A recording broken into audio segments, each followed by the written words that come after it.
কামাল ভাই খবর শুনছাও? না, কি খবর সব বলে? ওই যে সাওয়ালটারে বিয়ে দিলাম, R15 দিছে, একটা ফ্রিজ দিছে, টিভি দিছে, তারপর একটা খাট দিছে, পালঙ্ক দিছে। আর কি চাই? আমার বিয়ে শখ করিয়া আমার 5 কাঠা জমি আমার সাওয়ালটার নামে লিখিয়ে দিছে। আর কি চাই? জিতছি আমি জিতিয়ে গেছি কামাল ভাই, কি মনে করো?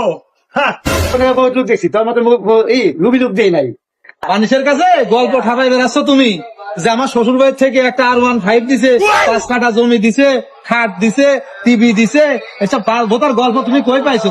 শ্বশুর বাড়ি থেকে এত কিছু দেওয়ার কথা, এখন পর্যন্ত একটা জিনিস আমার বাড়িতে আসলো না। তুমি বিয়ের সময় এগুলো তুমি কি মিটাইছো? আর যত কাজ আছে সব তোমার কাছে আছে। সারা দেশের লোক জানে আমার শ্বশুর বাড়ি থেকে R15 দিছে, এটা আমার সারা দেশ বেরোন লাগতেছে। শোনো বাবা, এই সমস্ত কোনো কিছু ভালোবাজি চলতো না। আমার শ্বশুরের সাথে তুমি কড়া ভাবে কথা বলো, তারা তুমি কড়া ভাবে চাপ দাও।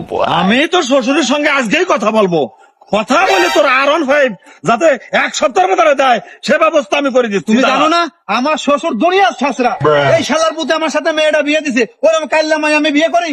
আমি দেখতে কাল্লা, আবার তুমি বিয়ে দিলে আমার সাথে কাল্লা মাইয়া।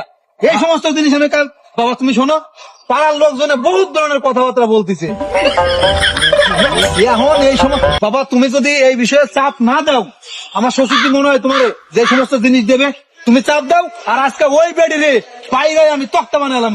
এই শালিরে চাপ না দিলে শ্বশুর বাড়িতে জিনিসপত্র আসবে না। দাম লোকজনে শুনবে তো, লোকজনে খারাপ বলবে। তুমি আজকে শ্বশুরের সাথে কথা বলবা, 1 সপ্তাহের ভিতরে তুমি সব জিনিসপত্র দিয়ে যাই। আচ্ছা, আমি আজকেই কথা বলবো, ঠিক আছে? তুই চল গেদা, চল আগে বাসায় চল। কি এমন ছাই খাইলাম আমি? আচ্ছা, এই ছাই খাওয়ার কথা আমার বাপ আমার একটা জীবনটা নস্বাত করে দিল। বিয়ে করছে কাইল্লা বেডি, দেওয়ার কথা একটা R15, কত কিছু। আজকে এই বেডি রে ছাড়তাম না, বেডি আজকে